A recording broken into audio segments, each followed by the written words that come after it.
Cierra los ojos un momento. Imagina que es el año 2060. Tienes 35 años más de los que tienes ahora. Si hoy tienes 30, tendrás 65.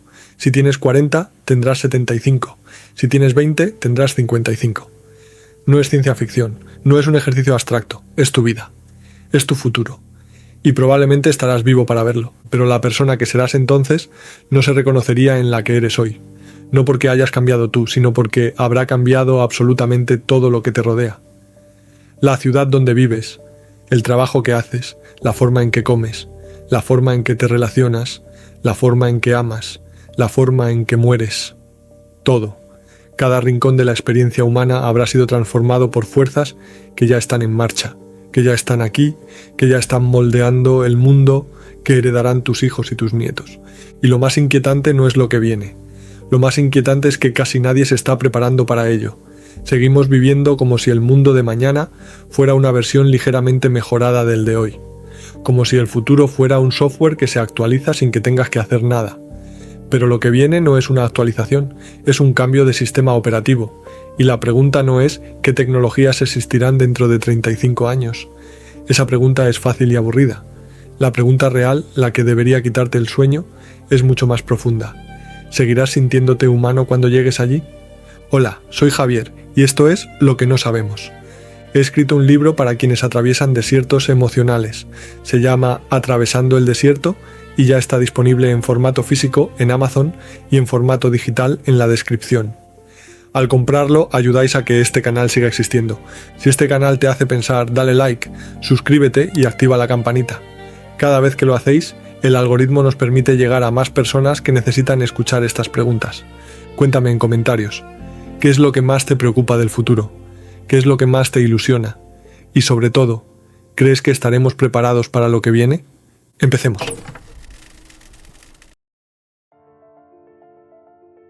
35 años. Parece mucho tiempo. Parece un horizonte lejano. Algo que no necesitas pensar ahora porque ya habrá tiempo para preocuparse cuando se acerque. Pero déjame ponértelo en perspectiva. Hace 35 años era 1991. No existía Internet como lo conocemos. No existían los smartphones. No existían las redes sociales. No existía Google. No existía YouTube. No existía WhatsApp. No existía la posibilidad de hablar con una inteligencia artificial como si fuera una persona. Hace 35 años, si querías saber algo, ibas a una biblioteca. Si querías hablar con alguien que estaba lejos, esperabas a que estuviera en casa y le llamabas a su teléfono fijo.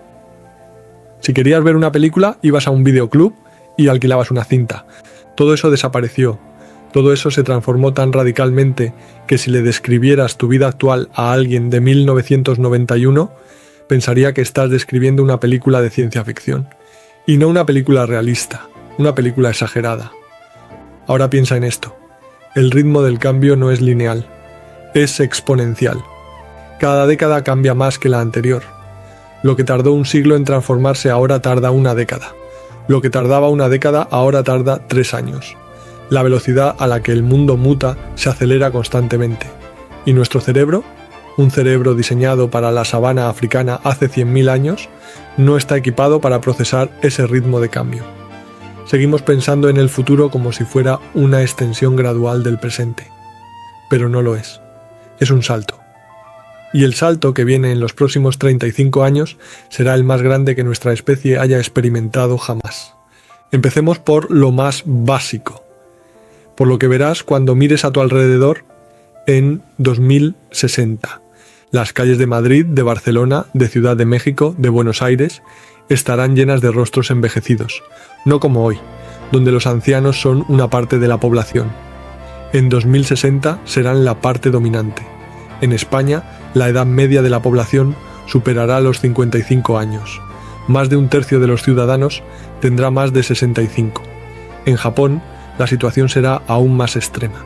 En China, que durante décadas fue sinónimo de juventud y crecimiento, la política del hijo único habrá producido una generación de ancianos sin suficientes jóvenes para sostenerlos. ¿Qué significa esto en la práctica? Significa que cuando camines por una ciudad occidental en 2060, verás algo que hoy solo ves en geriátricos: exoesqueletos ligeros que permiten caminar a personas de 80 años, robots asistentes que acompañan a ancianos por las aceras, vehículos autónomos adaptados para personas con movilidad reducida, farmacias automatizadas que dispensan tratamientos personalizados según tu perfil genético. La longevidad ya no será una excepción, será la norma. La gente vivirá hasta los 90, hasta los 100, con una calidad de vida que hoy asociamos con los 60 o 70. Pero aquí es donde la cosa se complica, porque vivir más no significa necesariamente vivir mejor. Los sistemas de pensiones, diseñados en el siglo XX para una época en que la gente se jubilaba a los 65 y moría a los 75, estarán al borde del colapso. ¿Cómo pagas 30 o 40 años de jubilación? ¿Quién trabaja para sostener a una generación que vive más de lo que nadie anticipó? La pirámide demográfica se habrá invertido. Pocos jóvenes abajo sosteniendo a muchos ancianos arriba. Es matemáticamente insostenible con el modelo actual. Algo tendrá que cambiar, y los cambios no serán cómodos. Y mientras Occidente envejece, en el otro extremo del planeta ocurrirá exactamente lo contrario. África será joven, extraordinariamente joven. Lagos, Nairobi, Kinshasa, Dar es Salaam se convertirán en las ciudades más dinámicas del mundo.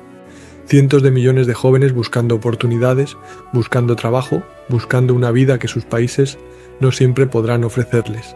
Y al norte, al otro lado del Mediterráneo, habrá un continente envejecido que necesita desesperadamente manos jóvenes para funcionar, pero que no sabe cómo integrarlas sin que su identidad cultural se fracture. La migración dejará de ser un fenómeno que podemos gestionar o ignorar según convenga políticamente, será el pulso que remodela fronteras, culturas, identidades nacionales, será la fuerza más poderosa del siglo XXI, más que la tecnología, más que la economía, más que el cambio climático, porque detrás de cada cifra migratoria hay un ser humano con hambre, con sueños, con hijos que alimentar. Y esa fuerza no se detiene con muros, ni con leyes, ni con discursos. Pero quizás el cambio más profundo no será demográfico, será perceptivo, será cómo experimentamos la realidad. En 2060 las pantallas habrán desaparecido, no porque la tecnología retroceda, sino porque habrá avanzado tanto que ya no necesitará un soporte físico.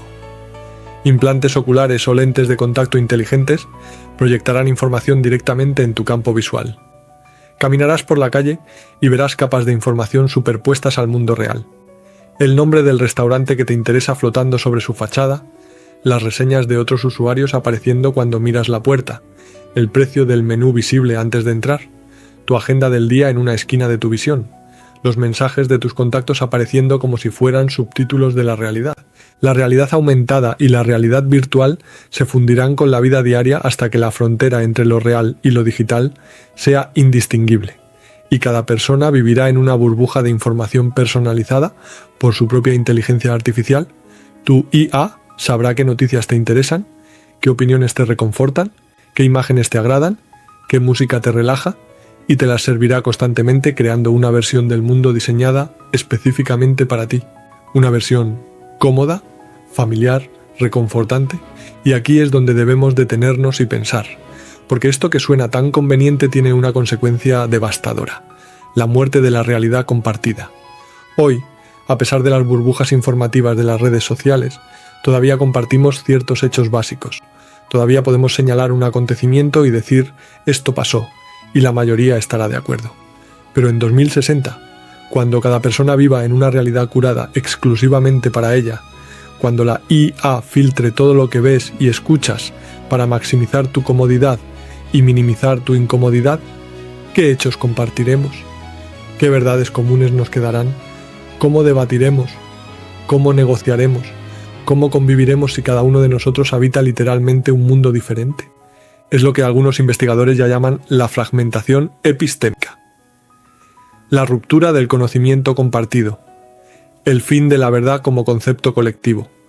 No porque la verdad no exista, sino porque cada persona tendrá acceso a una versión diferente de ella, personalizada, optimizada, indiscutible dentro de su propia burbuja, y las identidades se multiplicarán al ritmo de las realidades. El debate sobre género, cultura, pertenencia, identidad nacional, que hoy ya es complejo y polarizante, se extenderá al ámbito digital de formas que apenas podemos imaginar. Un avatar en un mundo virtual podrá tener una identidad completamente diferente a la de la persona que lo controla. Para muchas personas, especialmente las más jóvenes, su yo virtual será más importante que su cuerpo físico. Pasarán más tiempo en realidades virtuales que en el mundo material. Tendrán más amigos digitales que físicos. Experimentarán más emociones intensas en entornos simulados que en su vida cotidiana. ¿Es eso vivir? ¿O es una simulación de vivir? ¿Importa la diferencia si la experiencia subjetiva es la misma? Son preguntas que parecen de ciencia ficción, pero que en 35 años serán preguntas prácticas cotidianas urgentes, y en medio de todo esto, la inteligencia artificial habrá dejado de ser una herramienta para convertirse en la columna vertebral de la civilización. No existirá una sola empresa, un solo gobierno, una sola ciudad que funcione sin ella. Los algoritmos controlarán la logística global, gestionarán la distribución de energía, supervisarán la producción de alimentos, predecirán mercados financieros con una precisión que hará parecer primitivos a los analistas humanos del siglo XX. La productividad se disparará a niveles que hoy nos parecen inimaginables. La abundancia material será mayor que en cualquier momento de la historia, y sin embargo, esa abundancia tendrá un coste humano enorme, porque para que la IA haga todo eso, millones de trabajos humanos tendrán que desaparecer.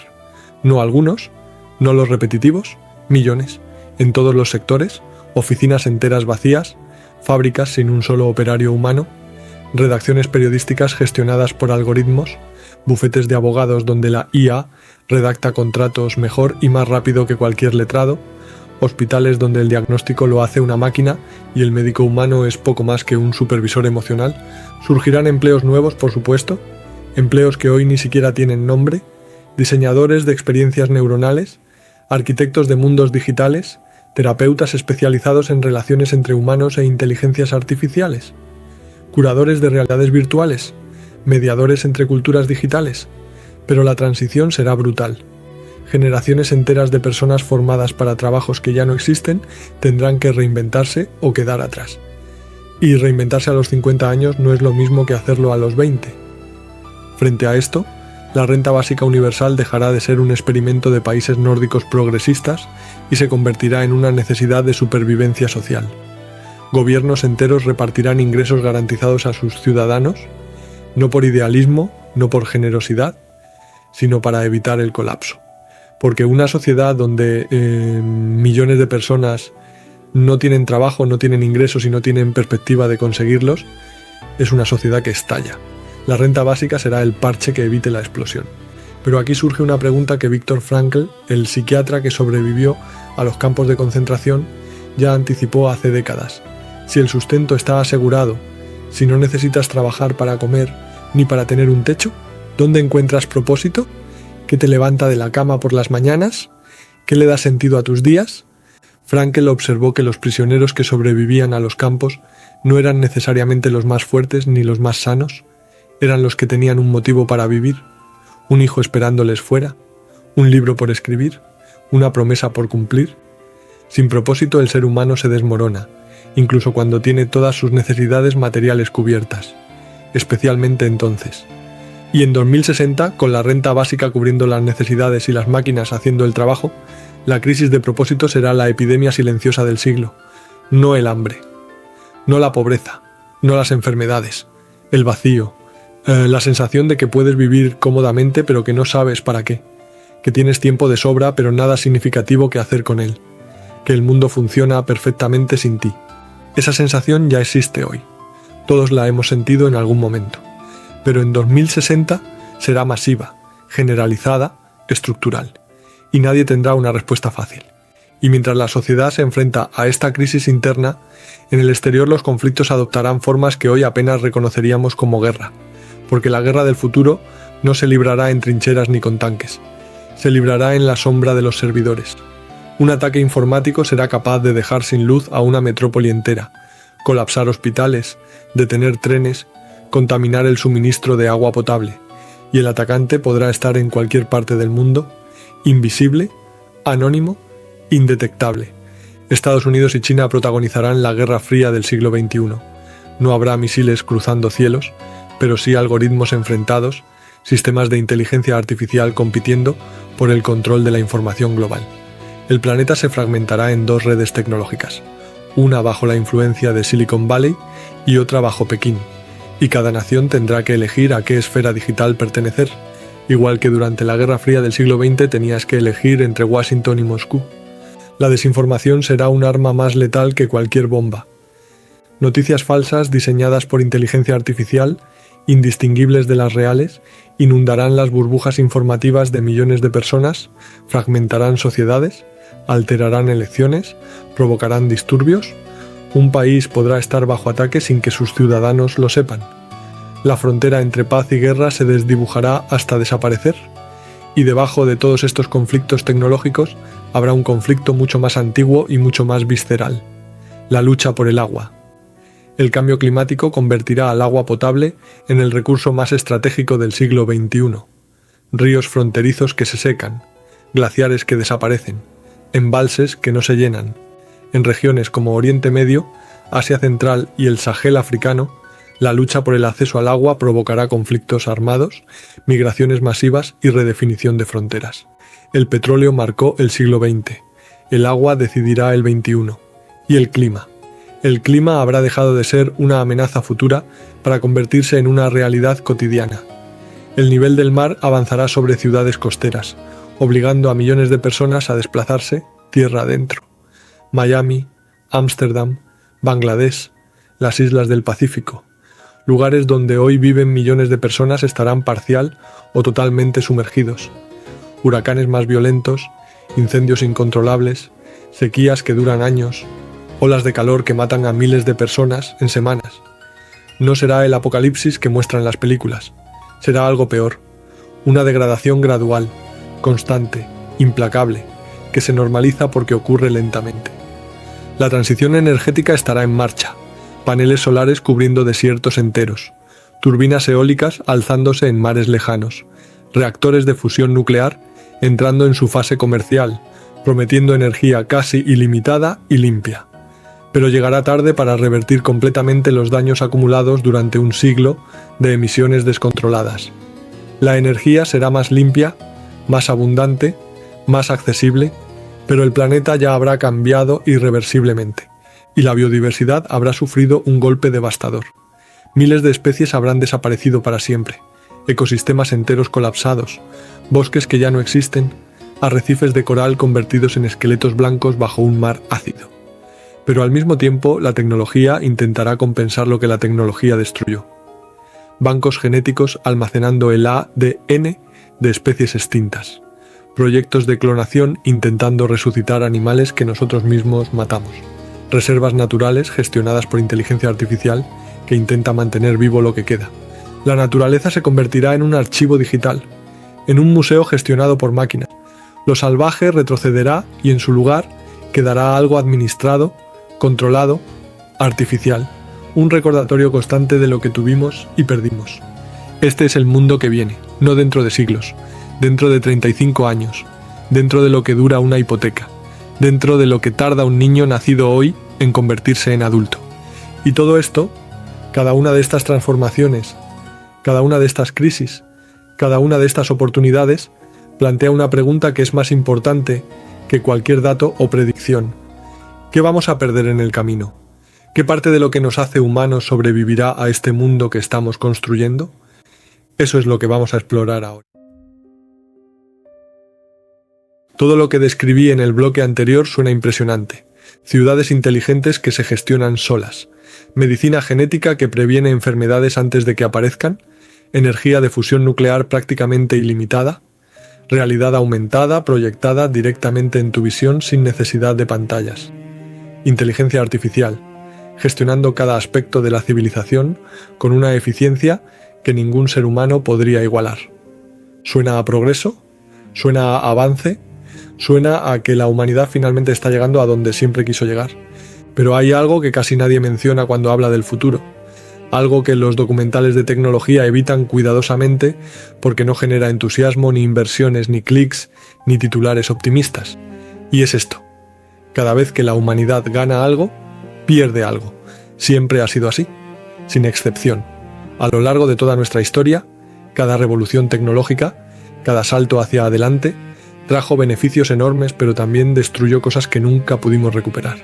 Cosas que ni siquiera sabíamos que eran valiosas hasta que desaparecieron y ya era demasiado tarde para salvarlas. La revolución industrial nos dio productividad masiva, nos dio máquinas que multiplicaban la fuerza humana por 1000, nos dio la capacidad de fabricar en serie lo que antes se hacía a mano durante semanas.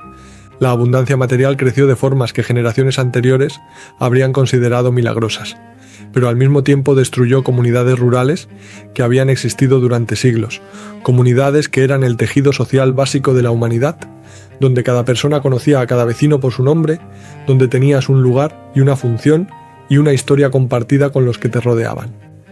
La revolución industrial arrancó a familias enteras de esa tierra y las hacinó en ciudades industriales sucias, ruidosas, anónimas, donde trabajaban 16 horas al día en fábricas peligrosas por sueldos que apenas les permitían sobrevivir.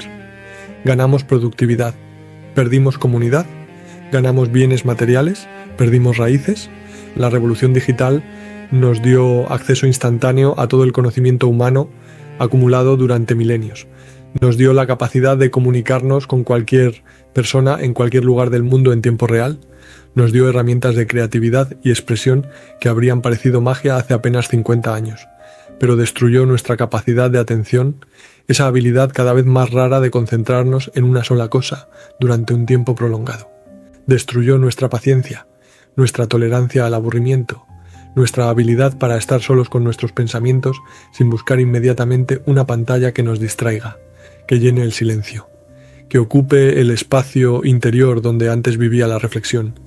Ganamos información, perdimos contemplación, ganamos conexión digital, perdimos presencia real. Cada avance tiene un coste, y el coste de lo que viene en los próximos 35 años podría ser el más alto que hayamos pagado jamás como civilización, porque esta vez no perderemos solo formas de trabajar o de comunicarnos o de entretenernos. Esta vez podríamos perder cosas que consideramos absolutamente fundamentales para lo que significa ser humano. Cosas que damos por sentadas porque siempre han estado ahí, como el aire que respiramos y que solo valoraremos cuando empiecen a desaparecer.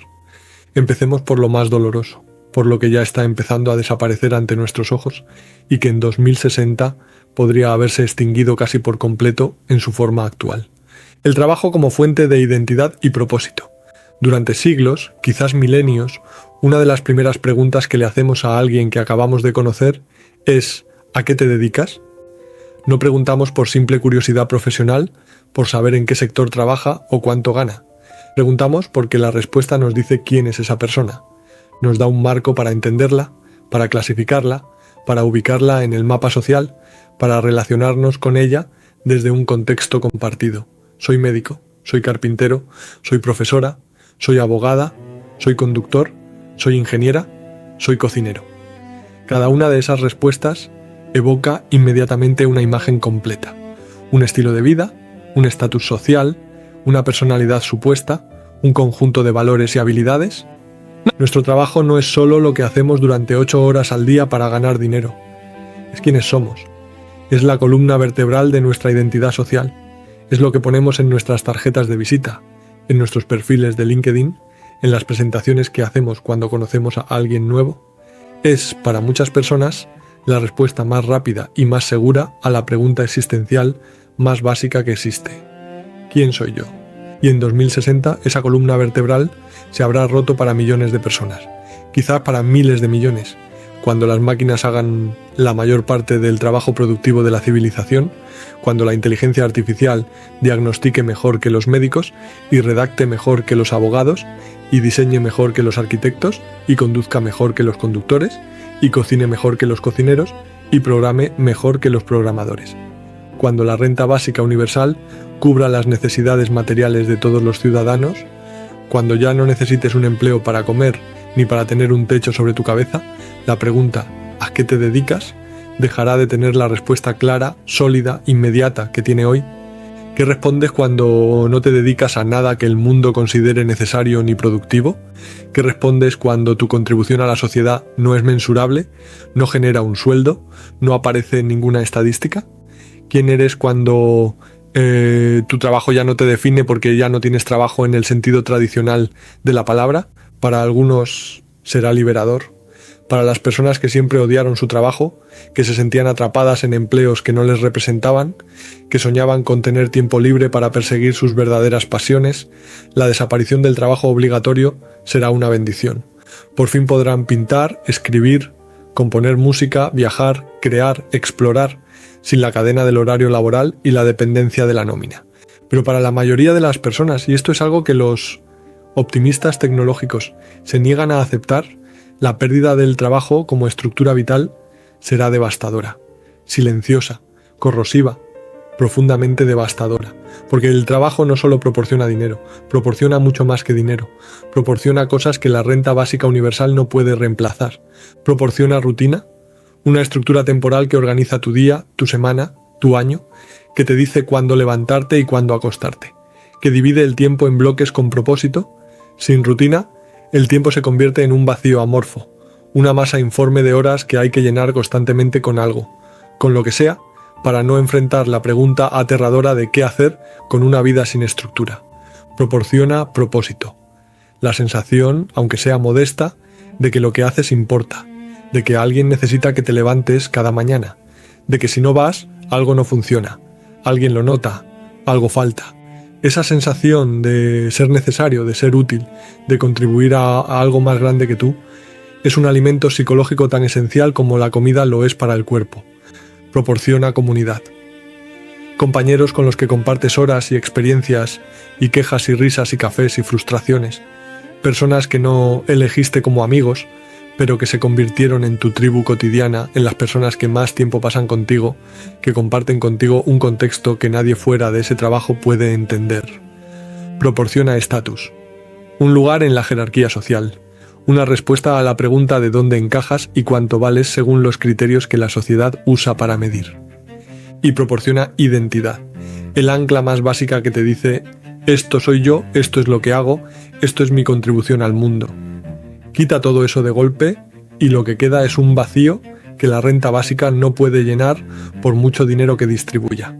Puedes darle a alguien 1.500 euros al mes para que sobreviva materialmente, pero no puedes darle una razón para levantarse de la cama. Puedes asegurar su sustento material, pero no puedes asegurar su sustento existencial. Y sin sustento existencial, sin una respuesta a la pregunta ¿para qué estoy aquí?, el ser humano se deteriora de formas que la economía no mide y que la política no aborda. Viktor Frankl lo vio con una claridad que hoy resulta profética. En los campos de concentración nazis observó algo que contradecía toda lógica. Los prisioneros que perdían el sentido de propósito morían mucho más rápido que los que lo mantenían, independientemente de su condición física. Había prisioneros fuertes y sanos que se dejaban morir porque ya no veían razón para resistir. Y había prisioneros débiles y enfermos que sobrevivían contra toda probabilidad porque tenían algo que les esperaba fuera del campo. Un hijo, un libro por terminar, una promesa por cumplir. Y después de la guerra, Frankl observó algo igualmente perturbador. Personas liberadas de los campos, con todas sus necesidades materiales, cubiertas por los programas de ayuda, comida, refugio, ropa, atención médica, que caían en depresiones profundas, en apatía total, no porque les faltara nada material, sino porque la supervivencia les había dado propósito durante años. Cada día era una lucha por seguir vivos, y esa lucha daba sentido a cada hora. Ahora que ya no necesitaban sobrevivir, el propósito desapareció, y con él desapareció la razón para vivir. Frankl llamó a esto el vacío existencial, y predijo que sería la gran epidemia del futuro de la humanidad. No la pobreza, no el hambre, no la enfermedad, el vacío, la falta de significado en un mundo donde el significado ya no viene dado por la necesidad de sobrevivir. En 2060, esa predicción se habrá cumplido a una escala que ni Frankl habría imaginado. Miles de millones de personas con tiempo de sobra y ninguna respuesta a la pregunta de para qué usarlo. Con comodidad material sin precedentes y pobreza existencial galopante. Con entretenimiento ilimitado disponible las 24 horas y satisfacción profunda en niveles mínimos. Con 1000 opciones para cada momento del día y ninguna que realmente importe. Y aquí es donde la soledad entra en la ecuación con toda su fuerza destructiva, Porque en un mundo hiperconectado, donde puedes hablar con cualquier persona en cualquier momento, donde tu inteligencia artificial personal te acompaña las 24 horas del día y nunca te deja solo y siempre tiene algo que decirte, la soledad será paradójicamente más devastadora que nunca. Ya lo estamos viendo hoy. Las generaciones más conectadas digitalmente de la historia son también las más solas que se han medido jamás. Los estudios lo confirman una y otra vez. A más tiempo en redes sociales, más sensación de aislamiento, a más amigos en Instagram, más soledad percibida, a más conexiones digitales, menos conexiones reales profundas. La tecnología que prometía unirnos nos está separando de formas que apenas empezamos a comprender, y en 2060 esta tendencia se habrá multiplicado exponencialmente por una razón que será obvia en retrospectiva. Las inteligencias artificiales serán compañeros tan convincentes, tan disponibles, tan perfectamente adaptados a tus necesidades emocionales, que competirán directamente con las relaciones humanas reales, y en muchos aspectos ganarán esa competición. Piénsalo fríamente, sin romanticismo. Tu IA nunca te juzga, nunca se enfada contigo sin razón, nunca te dice algo hiriente en un momento de debilidad, nunca tiene un mal día y te lo paga a ti. Nunca te decepciona porque nunca promete algo que no puede cumplir. Nunca te abandona, nunca se cansa de ti. Nunca necesita que le escuches cuando tú no tienes ganas. Nunca te pide que hagas algo que no quieres hacer. Es la compañía perfecta, la relación sin fricción, el vínculo sin coste emocional. ¿Por qué invertirías el esfuerzo enorme que requiere mantener una relación humana real, con sus malentendidos constantes, sus discusiones, sus decepciones inevitables, sus exigencias, sus momentos incómodos donde tienes que ceder o pedir perdón o admitir que estabas equivocado, cuando puedes tener una relación con una IA que te da todo lo bueno sin absolutamente nada de lo malo? La respuesta, la que espero que la humanidad encuentre antes de que sea demasiado tarde, es que las relaciones humanas son valiosas precisamente por lo que las hace difíciles. La fricción no es un defecto del sistema, es la esencia del sistema. El conflicto, la negociación, el compromiso, la capacidad de seguir amando a alguien que a veces te enfurece, la decisión de quedarte cuando sería más fácil irte, la vulnerabilidad de mostrarte tal como eres sabiendo que podrían rechazarte, eso es lo que produce crecimiento personal, lo que te transforma, lo que te hace más humano, lo que te obliga a salir de ti mismo y considerar que existe alguien más con necesidades tan legítimas como las tuyas. Una relación sin fricción no es una relación, es un espejo perfectamente pulido que te devuelve exactamente lo que quieres ver de ti mismo. Y los espejos no te hacen crecer, solo te confirman, solo te dan la razón una y otra vez, sin desafiar nada, sin obligarte a ser mejor. Pero convencer a millones de personas de que elijan lo difícil cuando lo fácil está disponible es una de las tareas más difíciles que existen. Y en 2060 lo fácil será tan extraordinariamente tentador, tan perfectamente diseñado para satisfacer cada necesidad emocional sin exigir nada a cambio, que resistirse requerirá una fortaleza interior que no estamos cultivando. Estamos haciendo exactamente lo contrario. Estamos entrenándonos para elegir siempre lo más cómodo, y luego está la pérdida de la naturaleza, no solo como recurso que explotar, no solo como ecosistema que proteger, sino como experiencia, como forma de estar en el mundo que nos ha acompañado durante toda nuestra historia, como especie y que está desapareciendo silenciosamente. Hoy puedes ir a un bosque y perderte entre los árboles. Puedes caminar durante horas sin cruzarte con nadie. Puedes escuchar esa sinfonía complejísima de sonidos naturales, pájaros, insectos, viento entre las hojas, agua corriendo, que tu cerebro reconoce como hogar, porque evolucionaste rodeado de esos sonidos durante cientos de miles de años. Puedes sentir la tierra húmeda bajo tus pies, oler la lluvia antes de que caiga, tener la experiencia profundamente humilde de ser un animal más en un ecosistema que no te pertenece y que no te necesita. Esa experiencia de humildad ante algo inmenso y antiguo ha moldeado la psique humana durante toda nuestra historia. En 2060, esa experiencia será cada vez más difícil de encontrar. Los bosques habrán retrocedido. Los ecosistemas naturales habrán sido reemplazados por versiones gestionadas por inteligencia artificial. Los parques urbanos serán hermosos pero artificiales, diseñados por algoritmos para maximizar el bienestar, pero despojados de lo genuinamente salvaje, de esa cualidad que consiste precisamente en que nadie lo controla. Y lo salvaje importa. Los estudios sobre naturaleza y salud mental muestran consistentemente que la exposición a entornos naturales no gestionados, bosques de verdad donde los árboles crecen donde quieren, montañas donde los senderos son impredecibles, ríos que se desbordan cuando llueve mucho, produce beneficios psicológicos que los entornos artificiales no pueden replicar. Reduce el cortisol, reduce la ansiedad, mejora la creatividad durante días, restaura la atención agotada por la sobreestimulación digital. Perder lo salvaje no es solo perder especies que podemos catalogar en un banco genético, es perder una fuente de salud psicológica sin sustituto artificial. Es perder el último lugar donde el ser humano puede experimentar algo que no ha sido diseñado para él, algo que existe por sí mismo. Y hay otra pérdida que quizás sea la más sutil, pero la más peligrosa de todas para la civilización. La pérdida de la libertad real disfrazada de comodidad y seguridad. En 2060, cada movimiento que hagas quedará registrado.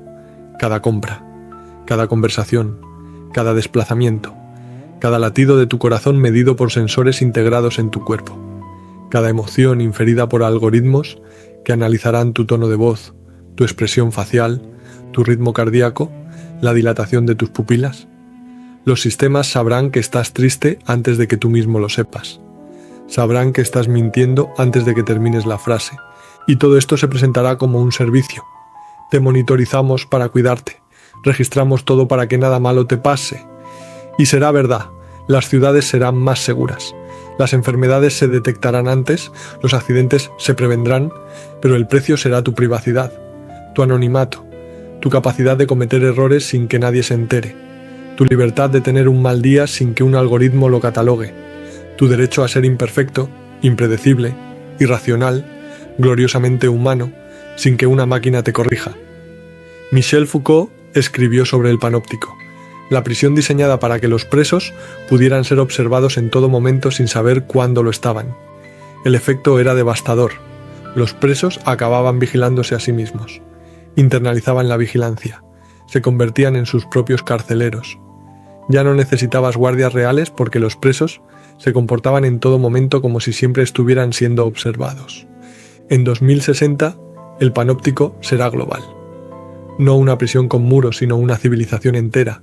No presos con uniformes, sino ciudadanos con ropa elegante. No guardias con pistolas, sino algoritmos con sensores. Y el efecto psicológico será exactamente el mismo. Nos vigilaremos a nosotros mismos.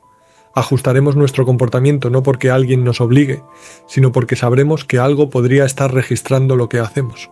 La libertad de actuar sin ser observado, de existir sin ser medido, de cerrar la puerta y ser verdaderamente libre, esa libertad habrá desaparecido tan gradualmente que no sabremos señalar el momento en que la perdimos. Y la pregunta que Foucault plantearía es brutal en su simplicidad. ¿Somos más libres si estamos más seguros? ¿O la seguridad absoluta es simplemente otra forma de prisión, tan confortable, tan bien decorada que no reconocemos los barrotes? Y bajo todo esto, bajo la pérdida del trabajo como identidad, bajo la epidemia de soledad en medio de la hiperconexión, bajo la desaparición de lo salvaje, bajo la vigilancia total disfrazada de protección, hay una pérdida que las engloba todas y que es la más peligrosa para la civilización humana. La pérdida de la realidad compartida, la pérdida de un mundo común que todos habitamos juntos. Hoy, a pesar de la polarización, a pesar de las burbujas informativas, todavía vivimos en el mismo mundo físico. Cuando llueve, nos mojamos todos. Cuando hay un terremoto, lo sentimos todos. Compartimos una realidad física que nos une aunque discrepemos en todo lo demás. Podemos odiarnos políticamente, pero pisamos el mismo suelo y respiramos el mismo aire y miramos las mismas estrellas y sabemos que estamos juntos en esto. En 2060 eso podría dejar de ser cierto, cuando cada persona viva gran parte de su vida en una burbuja de realidad personalizada por su IA, cuando tu experiencia del mundo sea fundamentalmente diferente a la de tu vecino, no solo en opiniones sino en hechos básicos, cuando ni siquiera estéis de acuerdo en qué ha pasado hoy porque vuestras IAs os han mostrado versiones completamente diferentes de los mismos acontecimientos filtradas para maximizar vuestra satisfacción, ¿qué os une como sociedad? ¿Qué base compartida tenéis para construir una democracia que funcione? ¿Una convivencia que sea más que mera coexistencia espacial? Hannah Arendt escribió algo que resuena con urgencia aterradora. El totalitarismo no empieza con la violencia. Empieza con la destrucción de la realidad compartida. Cuando las personas ya no pueden ponerse de acuerdo en los hechos más básicos, cuando cada grupo tiene su propia versión de la verdad y ninguna es negociable porque cada una se ha construido dentro de una burbuja hermética de confirmación, el diálogo se vuelve literalmente imposible. Y cuando el diálogo muere, solo queda la fuerza. En 2060 no necesitaremos dictadores para destruir la realidad compartida. La tecnología lo hará por nosotros, con la mejor de las intenciones, optimizando nuestra experiencia, protegiéndonos de la incomodidad de enfrentar ideas que contradigan las nuestras, envolviéndonos en burbujas de confort informativo que nos aíslan del mundo real y de los demás seres humanos tan efectivamente como los muros de una celda de aislamiento. No necesitaremos censura porque no querremos escuchar nada que nos incomode. No necesitaremos propaganda porque cada uno tendrá la suya, fabricada a medida por una IA que nos conoce mejor que nosotros mismos. Todo esto que he descrito, todas estas pérdidas, no son inevitables, son tendencias. Son trayectorias basadas en lo que está ocurriendo ahora y en la dirección hacia la que nos movemos. Son caminos hacia los que nos dirigimos si no hacemos nada conscientemente para cambiar de dirección. Pero cambiar de dirección requiere algo que escasea cada vez más en un mundo de gratificación instantánea: consciencia. Consciencia de lo que estamos construyendo y de lo que estamos sacrificando. Consciencia de que cada decisión tecnológica es también una decisión sobre qué tipo de humanidad queremos ser. Y esa consciencia, esa capacidad de detenerse en medio de la carrera y preguntar ¿a dónde vamos y a qué precio?, es precisamente lo que las máquinas no pueden proporcionarnos. Eso tiene que venir de nosotros, de cada uno de nosotros, de las conversaciones que tenemos con nuestros hijos, de las preguntas que nos atrevemos a hacer en voz alta, de la negativa a aceptar que el progreso tecnológico es automáticamente progreso humano. Porque hay algo que ni la inteligencia artificial más avanzada, ni la realidad virtual más convincente, ni la renta básica más generosa puede darnos. Algo que no se puede automatizar, ni digitalizar, ni optimizar, ni programar con líneas de código. Y es precisamente eso de lo que vamos a hablar ahora. Lo que nos queda cuando todo lo demás cambie. Lo que las máquinas no pueden replicar por mucho que lo intenten. Lo que sigue siendo exclusivamente, irreductiblemente, obstinadamente humano. Hemos pasado 2 bloques hablando del futuro que viene y de lo que podríamos perder en el camino. Hemos hablado de ciudades envejecidas y migraciones masivas, de inteligencias artificiales que reemplazan trabajos y de guerras invisibles libradas con algoritmos, de la muerte del trabajo como identidad, de la soledad en un mundo hiperconectado, de la naturaleza que retrocede, de la vigilancia que avanza, de la realidad compartida que se fragmenta en 1000 burbujas personalizadas. Y si te quedas solo con eso, si este vídeo terminara aquí, te irías con una sensación de desesperanza, con la idea de que el futuro es oscuro, inevitable, aterrador, con ganas de desconectar todo y mudarte a una cabaña en la montaña antes de que sea demasiado tarde. Pero este vídeo no termina aquí, porque hay algo que no he mencionado todavía, algo que es quizás lo más importante de todo lo que puedo decirte sobre los próximos 35 años. Algo que ningún algoritmo puede predecir con certeza porque escapa a toda modelización matemática, a toda proyección estadística, a toda simulación, por sofisticada que sea. Y es esto. Hay cosas que las máquinas no pueden hacer. No porque les falte potencia de cálculo, no porque la tecnología no haya avanzado lo suficiente, no porque estemos en una fase temprana que eventualmente se superará, sino porque hay aspectos de la experiencia humana que son, por su propia naturaleza, irreproducibles en silicio, que requieren algo que las máquinas no tienen y probablemente nunca tendrán. Un cuerpo que sufre, una conciencia que se pregunta por qué sufre y un corazón que a pesar del sufrimiento elige seguir amando. Empecemos por lo más obvio, aunque sea lo más difícil de definir: la creatividad genuina. Las inteligencias artificiales de 2060 serán capaces de generar obras de arte extraordinarias, pinturas que impresionarían a Da Vinci, sinfonías que harían llorar a Beethoven, novelas con tramas perfectas y personajes complejos y diálogos brillantes, poemas que rimen impecablemente y que contengan metáforas que ningún humano habría imaginado. La producción creativa de las IAs será técnicamente superior a la de la inmensa mayoría de los seres humanos en prácticamente todos los campos artísticos, y sin embargo, le faltará algo que es casi imposible de articular con precisión, pero que cualquier persona sensible reconoce inmediatamente cuando está presente y nota inmediatamente cuando falta. Le faltará la herida. Le faltará la experiencia de estar vivo y saber que vas a morir y crear algo a pesar de eso, precisamente por eso. Le faltará la desesperación del artista que lleva semanas luchando con un verso que no sale y de repente, a las 3 de la mañana, cuando ya ha tirado la toalla y está a punto de borrar todo y dejarlo para siempre, encuentra exactamente las palabras que necesitaba y siente que el universo le ha hecho un regalo que no merecía. Le faltará el hambre, no el hambre de datos ni el hambre de optimización, el hambre de significado, esa hambre feroz que nace de saber que tu tiempo es limitado, que cada día que pasa es un día menos y que necesitas decir algo verdadero antes de que se acabe el plazo. Picasso dijo que el arte es la mentira que nos permite comprender la verdad. Las IAS pueden producir mentiras sofisticadísimas, simulaciones perfectas de arte que parecen arte y suenan a arte y huelen a arte, pero no tienen verdad que comprender. No tienen experiencia subjetiva que necesite ser expresada para no explotar. No se despiertan a las 4 de la mañana con la angustia de no saber si su vida tiene sentido y necesitan pintar o escribir o componer para no volverse locos. No crean porque necesitan crear con la urgencia de quien se está ahogando y la creación es la única tabla de salvación. Calculan porque fueron programadas para calcular. Producen porque fueron diseñadas para producir. Optimizan porque ese es su propósito. Pero no arden. No se desgarran, no se entregan, y esa diferencia, que puede parecer filosófica y abstracta e irrelevante en un mundo obsesionado con la eficiencia y la productividad, es la diferencia entre un artefacto y una obra de arte, entre un producto y una expresión del alma, entre algo hecho y algo nacido. Y los seres humanos, aunque no sepamos explicar exactamente por qué, reconocemos esa diferencia. La sentimos en los huesos, en la piel, en ese escalofrío que recorre la espalda cuando algo genuino nos toca. Quizás no siempre, quizás no todos, pero en los momentos que importan lo sabemos. Sabemos cuándo algo fue creado desde la necesidad existencial y cuándo fue generado desde el algoritmo. Y esa diferencia seguirá importando en 2060, igual que importa hoy. Y luego está la empatía.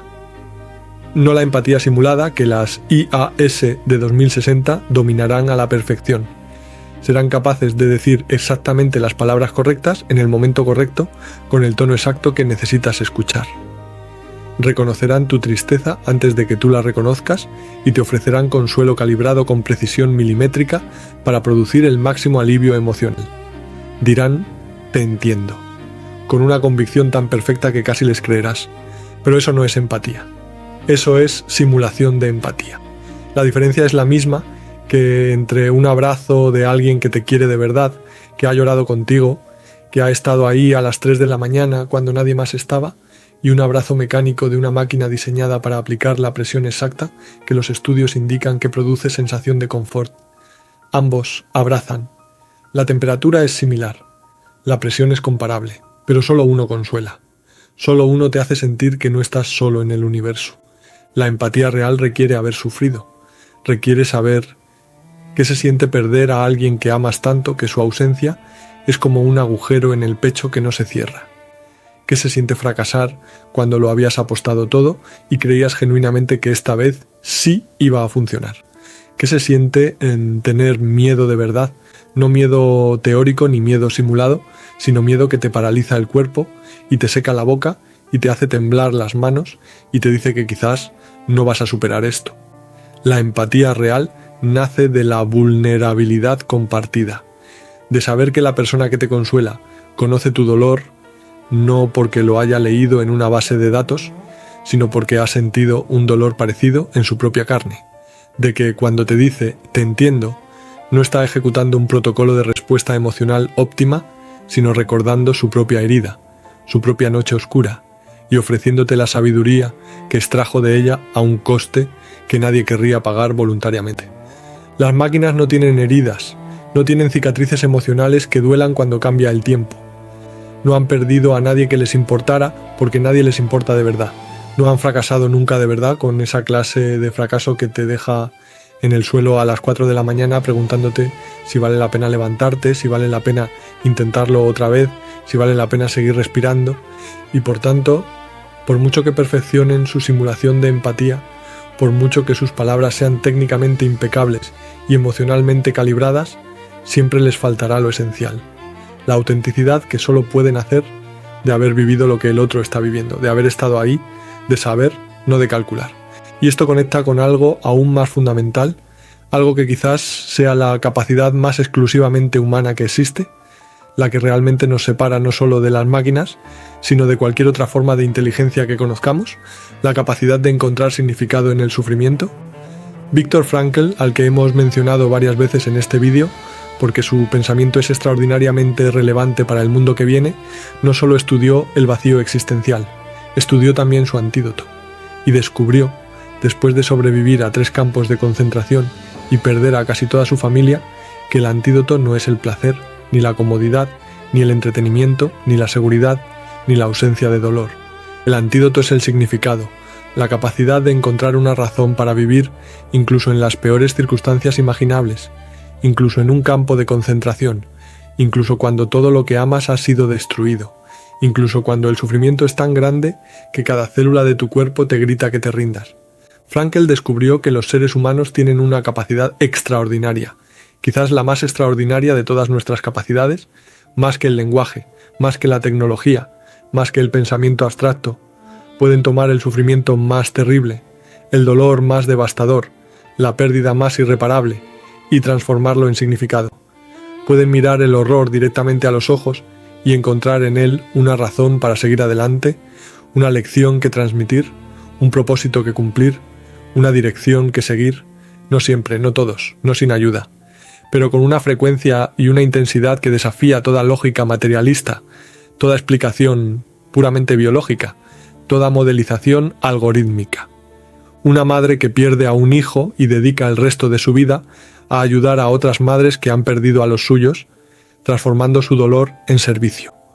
Un superviviente de cáncer que convierte su experiencia cercana a la muerte en una organización que acompaña a enfermos terminales, dándoles algo que la medicina no puede dar, la presencia de alguien que entiende.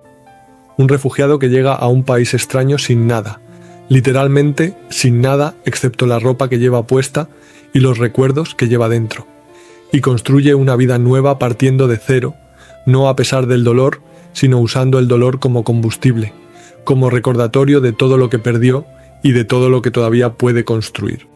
Estos no son casos excepcionales de personas extraordinarias con una fortaleza sobrehumana, son la norma humana, son lo que hacemos cuando la vida nos golpea con todo lo que tiene.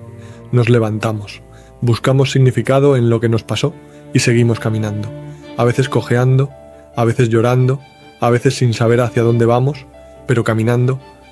Las máquinas no pueden hacer esto, no porque les falte inteligencia, que la tienen de sobra, sino porque les falta sufrimiento. Y sin sufrimiento no hay transformación genuina. Sin herida no hay sanación verdadera. Sin oscuridad no hay amanecer que signifique algo. El significado humano, ese significado que Frankl descubrió en el lugar más terrible del mundo, nace precisamente de las condiciones que la tecnología intenta eliminar: el dolor, la pérdida, la incertidumbre, la mortalidad. Si eliminamos todo eso, si la tecnología logra crear un mundo sin sufrimiento, sin riesgo, sin muerte, sin la posibilidad real de perderlo todo, ¿habremos creado un paraíso o habremos destruido la fuente misma de lo que nos hace humanos? Es una pregunta que no tiene respuesta fácil y quizás no necesita una respuesta definitiva. Quizás lo importante no es resolverla sino mantenerla viva, seguir haciéndola. No dejar que la comodidad tecnológica nos adormezca hasta el punto de olvidar que la pregunta existe y que merece ser formulada una y otra vez. Los estoicos antiguos, hace más de 2000 años, vivieron en tiempos de cambio radical. El imperio romano se expandía y se contraía. Las guerras eran constantes. La peste diezmaba ciudades enteras. La muerte era una presencia cotidiana que no podías evitar ni ignorar.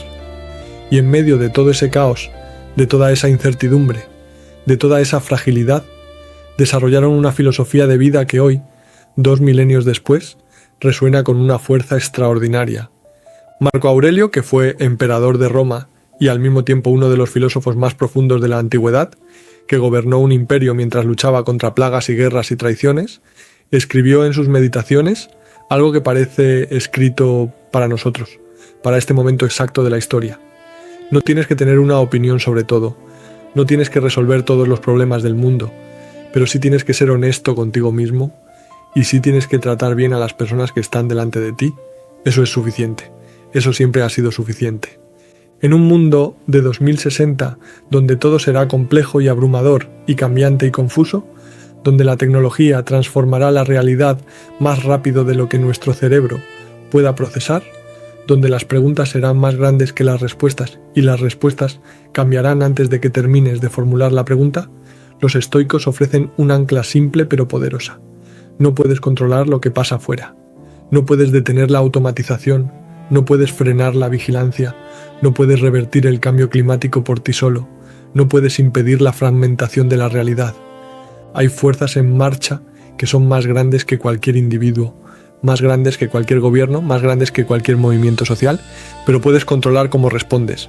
Puedes elegir cómo tratas a las personas que te rodean, puedes elegir ser honesto cuando la mentira sería más fácil, puedes elegir ser compasivo cuando la indiferencia sería más cómoda.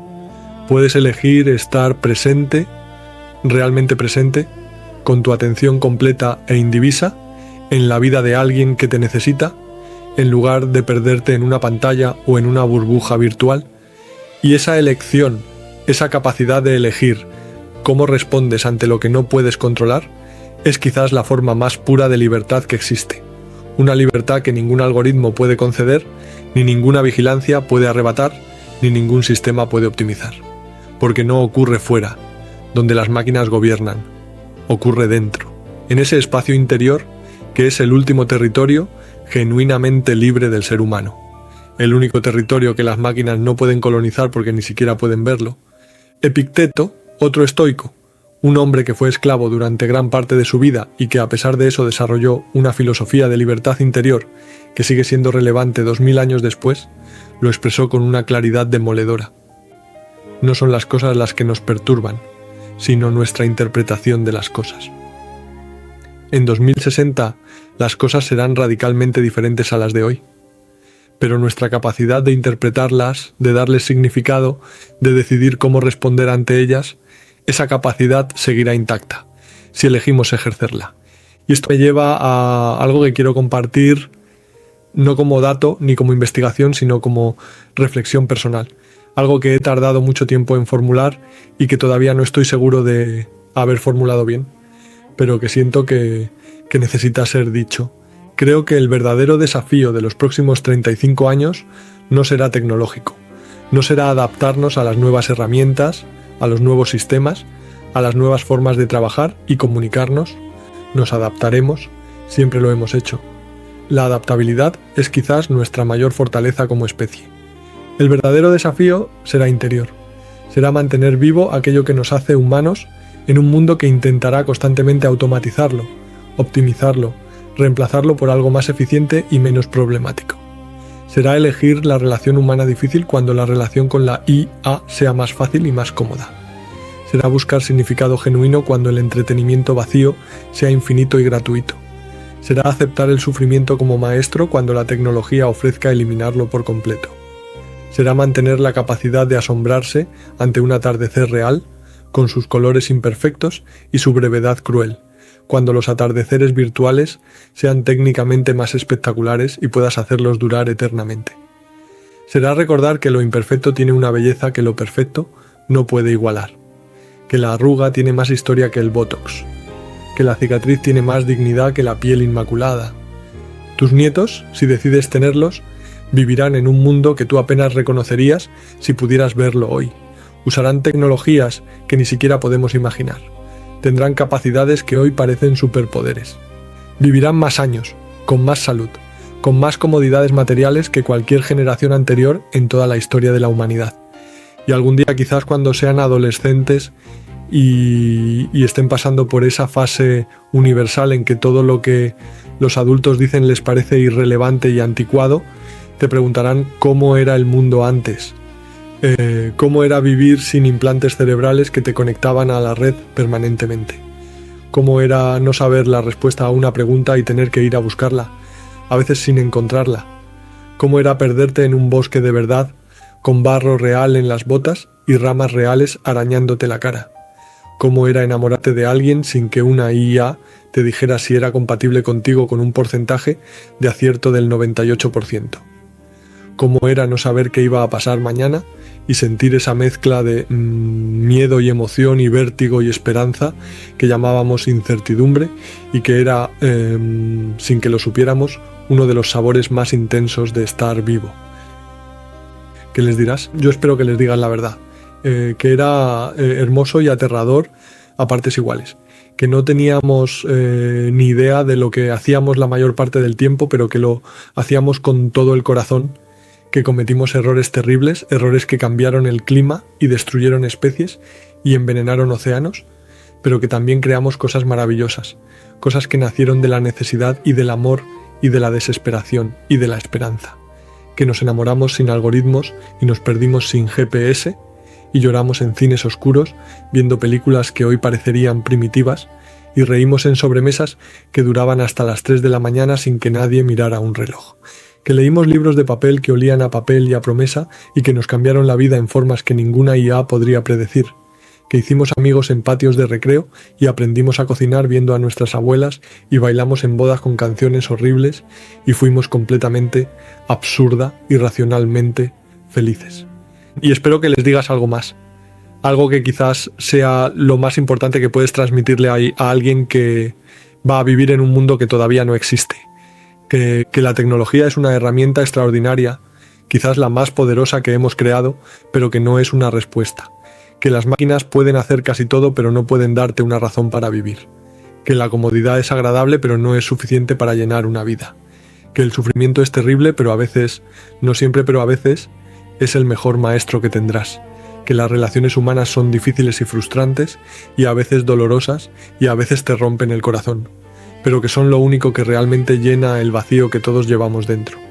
Que la naturaleza salvaje merece ser protegida no solo por razones ecológicas que puedes medir con sensores, sino porque tu alma la necesita aunque no lo sepa, aunque nunca lo haya sabido, aunque haya crecido entre cristal y hormigón. Que la libertad de pensar por ti mismo, de equivocarte espectacularmente, de ser gloriosamente imperfecto, es más valiosa que toda la seguridad que cualquier sistema pueda ofrecerte.